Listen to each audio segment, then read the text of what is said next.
Selamat siang, halo Sobat SAR. Perkenalkan, saya Rida Apriyani dari Badan SAR Nasional, Unit Kerja Kantor Pencarian dan Pertolongan Kelas B Bengkulu, Angkatan 6, Kelompok 2.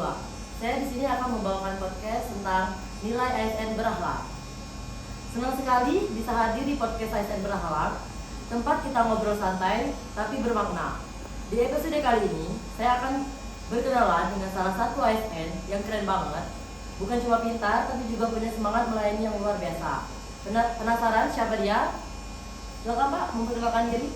Ya, perkenalkan saya Andri Adi Saputra, bergabung di Basarnas sejak tahun 2017, kurang lebih sudah 8 tahun bekerja di Basarnas.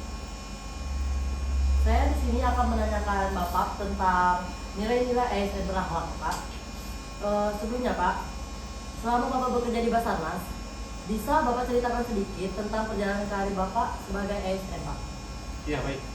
Saya bergabung di Basarnas di tahun 2017 Desember, akhir tahun, dan menjalani pelatihan dasar di 2018, begitu juga dengan prajabatannya dan jabatan fungsional di 1 tahun penuh 2018. Untuk 3 kegiatan diklat itu selesai saya lakukan, dan setelah itu aktif di siaga pencarian dan pertolongan, mengikuti beberapa kegiatan baik itu pelatihan potensi SAR, siaga rutin di pos, dan juga di kantor.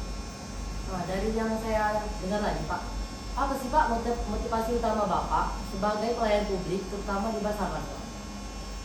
Ya, motivasi utama saya di Basarnas, saya melihat aktivitas pencarian dan pertolongan yaitu SAR, yang mana sesuai dengan jabatan yang saya pegang sekarang sebagai rescuer yang langsung bersentuhan dengan masyarakat. Jadi saya melihat dan merasakan bagaimana kesedihan dan penderitaan baik itu keluarga korban dan masyarakat yang ada di sekitar ketika ada tragedi kondisi membahayakan jiwa manusia di dalam hutan. Sama sini Pak, ke nilai ASN berakhlak Pak. Yang pertama itu berorientasi pelayanan Pak. Selama Bapak bekerja di Basarnas Pak, pernah nggak sih Bapak dapat mungkin pengalaman unik atau menyentuh hati Bapak dan melayani masyarakat? Ya, mungkin saya sedikit bercerita. Saya pernah ditugaskan di salah satu unit siaga SAR, tepatnya di Kepulauan Engan, di mana saya masih merasakan pada masa itu listrik di sana itu tidak hidup 24 jam, dan jaringan internet di sana kadang ada, kadang tidak. Jadi di sana itu lebih dominan masyarakatnya bercerita dan beraktivitas yang sangat-sangat produktif, baik itu di kebun maupun di laut. Nah, selanjutnya Pak, gimana sih Pak selama Bapak kerja di Basarnas ini, Bapak harus tetap ramah dan sabar, mungkin meski Bapak itu banyak tekanan di kerja?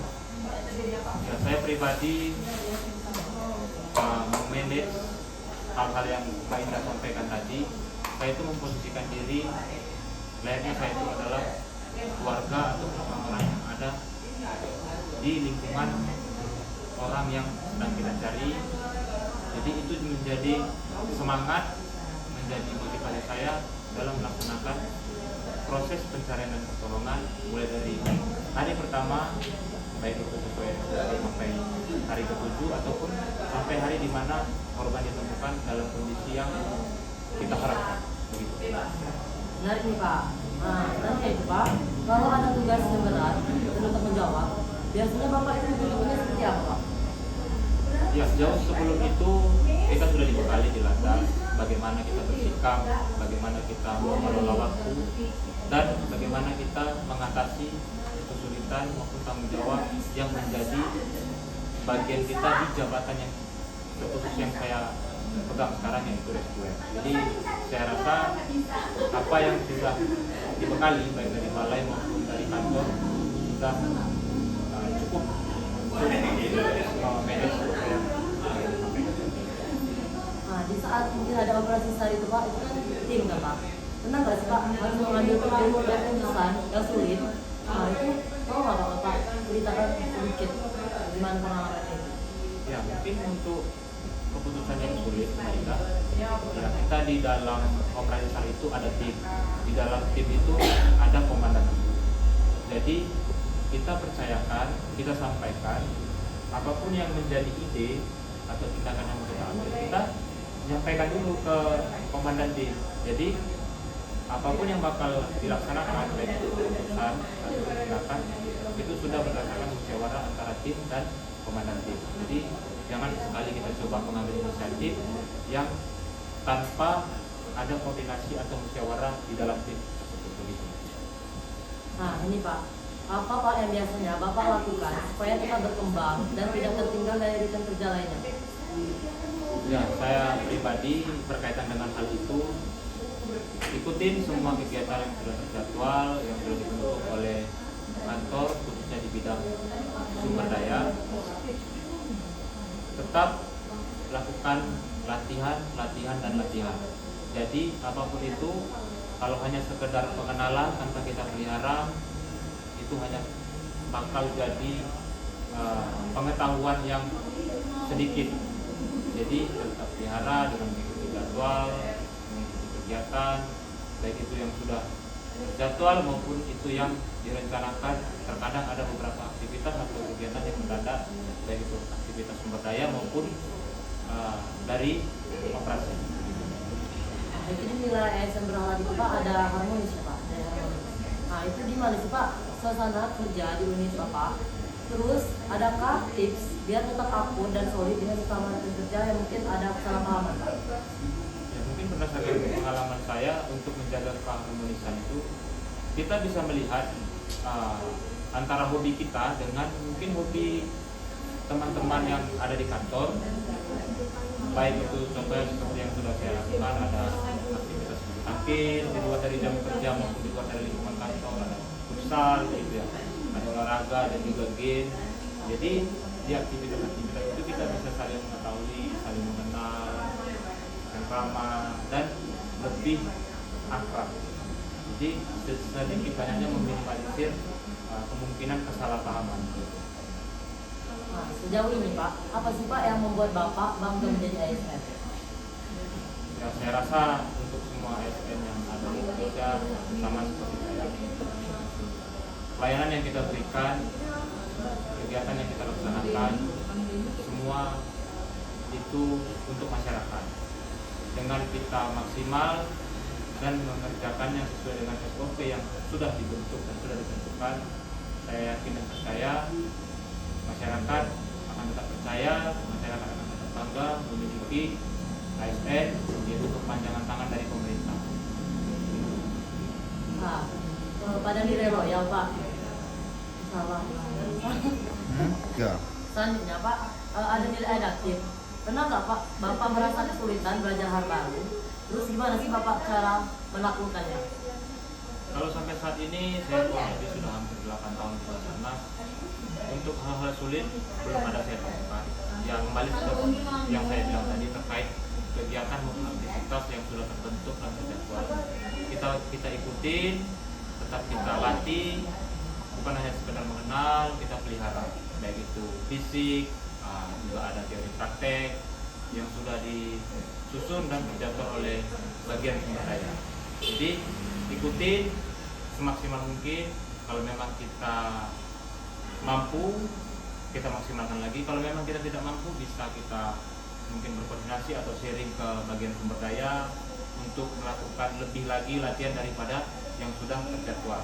Jadi support dari ataupun dukungan dari bagian sumber daya tidak terbatas selagi kita ada kemauan dan kita tempatkan bahasa yang tepat dan baik kepada pimpinan di bidang itu. Saya rasa tidak ada halangan untuk Nah, kita masuk nih penilaian terakhir dari ASN Berhala itu kolaboratif. Menurut Bapak, kenapa kerja tim itu penting banget di instansi sana sini Pak? Ya, itu sebegitu pentingnya karena yang pertama perlu kita ingat, kita itu melaksanakan siaga maupun operasi ada namanya tim atau seru. Jadi itu skala kecil di kantor. Kalau di lapangan ataupun di operasi SAR kita ada instansi-instansi terkait. Setidaknya meringankan beban pekerjaan dan memudahkan memudahkan kita untuk menguasai kondisi lingkungan, bisa itu mungkin menertibkan masyarakat yang kurang memahami SOP kita, atau membantu beberapa aktivitas-aktivitas yang berat, dan setidak-tidaknya memperhatikan, karena kita tidak boleh mementingkan yang namanya APD. Mungkin kita secara pribadi ada hilangnya, tapi di mana di dalam kegiatan itu ada tim, ada masyarakat yang terlibat, ada organisasi instansi yang lain terlibat, saya rasa bisa meminimalisir beberapa hal-hal yang tidak kita inginkan sama-sama begitu. Dari cerita Bapak nih Pak, dari awal sampai akhir ini Pak, apa sih Pak pengalaman seru Bapak saat bekerja selama Bapak di Basarnas? Semua hal seru, setiap kegiatan seru, terkhusus operasi SAR. Tapi yang menjadi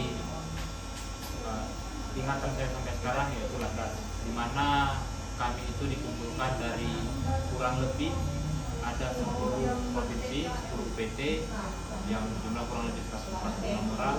Jadi saya mengenal, saya mengetahui bagaimana perilaku dari beberapa daerah-daerah tertentu, contohnya kayak Manokwari, seperti Kendari, dan beberapa daerah-daerah di tanah Jawa.